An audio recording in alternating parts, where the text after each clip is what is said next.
Hey there, everybody. Hope you're doing well today. Happy Tuesday. This is Earl Bryant coming at you from the nice, breezy suburbs of NYC, Long Island, New York, and it's time once again for Pearls from Earl. This one's a little bit of a short but sweet, but also a personal one, based on some experiences I've had through ups and downs in the home business industry. And if you're someone who is in the industry or considering joining, I hope you take this message to heart. It's simply called Don't Do Them Any Favors. That's right, today's pearl is called Don't Do Them Any Favors. I'll explain why in a moment. Generally speaking, a favor is defined as a kindness or a courtesy that is freely granted to another without a sense of duty or obligation. Unfortunately, there are many in the home business industry who tend to stretch the truth of that definition to its outer limits, and some of them do tend to cross the line a little bit. I'll use my own personal story to illustrate. Over the years, there have been many times when I have signed on the dotted line to join a business opportunity, not because it was something I was interested in, but I did it as what I thought was a favor to help someone out. In fact, it was just a few short years ago that I fell for that line for the umpteenth time and came to regret it not long afterward. And I'll tell you this as a side note, it's a funny thing about life. Life will keep giving you the test over and over and over again until you learn the lesson, and then you don't have to go through it again and you move on to something else. Well, in this case, that was no exception for me, because I kept doing the same thing over and over again, doing other people this so-called favor, signing up with them, joining their business, doing what they wanted to do, thinking that I was helping them out, and I really wasn't. Wonder what happened as a result? In virtually every situation where I signed up with someone else, thinking I was helping them out, more often than not, they would wash their hands of the whole thing. They'd back off into oblivion, so to speak. They'd go all witness protection, do a Houdini, disappearing act. They'd talk about how they try to catch up later, or they were going to hold off for a little bit, or something else came up. Well, they told me, "Oh, you just keep on doing it. You go on, you do it, and I'll get with you later."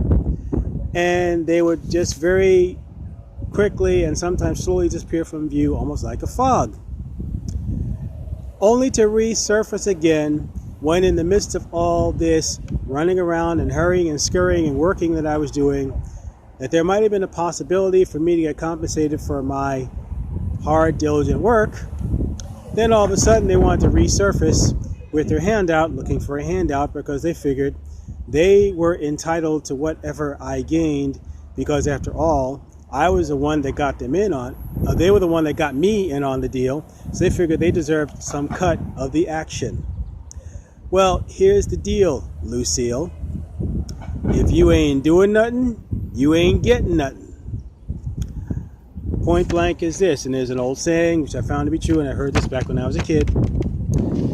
You only get out of it what you put into it. Think of the farmer who has a field and decides he's not going to go out and sow any seed in the springtime, but he agrees to let someone else do it and let someone else reap the benefit.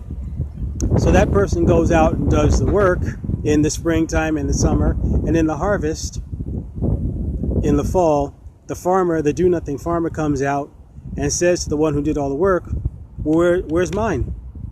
And the one who did the work said, there is no mine for you because you did nothing. It's like I heard an old saying in a cartoon when I was a kid. Nothing's what you get when nothing's what you do. Happens to be the truth. Now, maybe in some way you relate to what I'm saying, because you may have fallen into the trap, or you've been tempted to fall into the trap because someone tried to leverage a personal relationship that the two of you shared for the sake of getting you into business so that they could do some kind of transaction, thinking that you were some kind of warm market. Side note, definition of a market means very simply a gathering where people who are selling sell their wares to people who have an interest in buying them. You see, just because you know someone personally doesn't mean that they are in your market. They could just be an acquaintance, they could be a friend, it could be a personal relationship, which really should not be manipulated for personal gain. That will put a strain on the relationship and very possibly end the friendship, like altogether. It can happen. So in order to cut these things off at the pass, so to speak, you might be wondering what you can do going forward to keep people from possibly manipulating you into getting into a business arrangement in which you have absolutely no interest. Well, I have a few suggestions that I jotted down, and hopefully these can help you. The next time that you are confronted with such a situation where someone says, do me a favor and take a look at this and see if you like it, with the ulterior motive of possibly getting you on board and signing you up so that they could get a few dollar signs, here are a few things you could possibly do. Number one, whatever the opportunity is, examine it objectively. Don't let familiarity between you and the other person cloud your judgment. Look at it objectively, weigh all the pros and the cons, keep emotion out of the conversation. Number two, having examined it, make up your own mind. Make your own decision. Don't make theirs.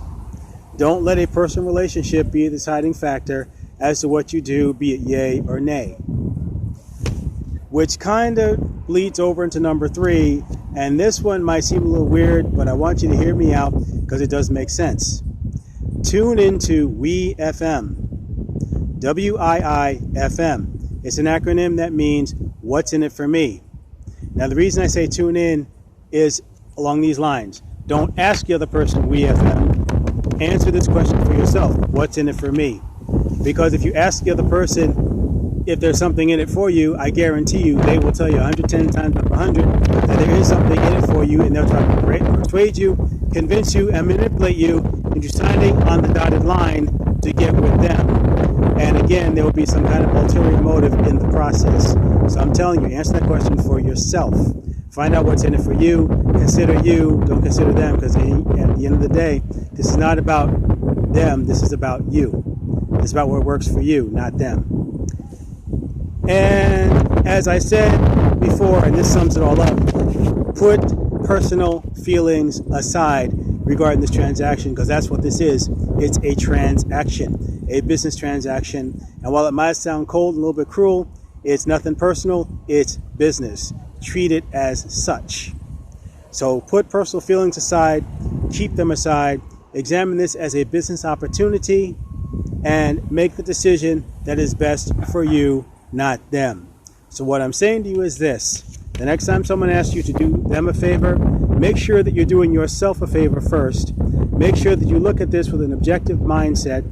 You weigh all the pros and cons for yourself, since you're the one who has to make the decision as to what works best for you. Because at the end of the day, no matter what they decide to do, your success is determined by what you do on your behalf and not theirs. So I'm telling you, don't do them a favor unless it's something you actually want to do.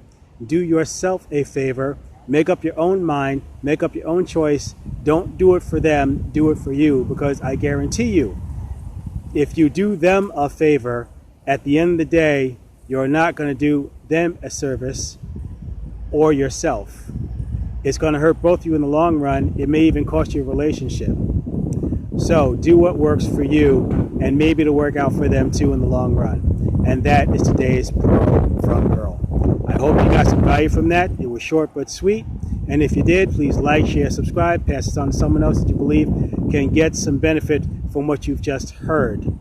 And if you want any information about how you can look at things objectively and see what works for you, then please feel free to reach out to me, and I'll be happy to pass on information to you that can help you to make up your own mind and to do what's best for you in the long run, so that you can avoid hurt feelings overall moving forward. Again, this has been a Pearl from Earl, which has been my privilege and honor to share with you. I hope you got some value. Until next time, when we gather around for a Pearl from Earl, and I hope to see you right back out there. This is Earl Bryant signing off from the Long Island, New York suburbs, saying take care, be well, and make it a great 2019. Bye for now.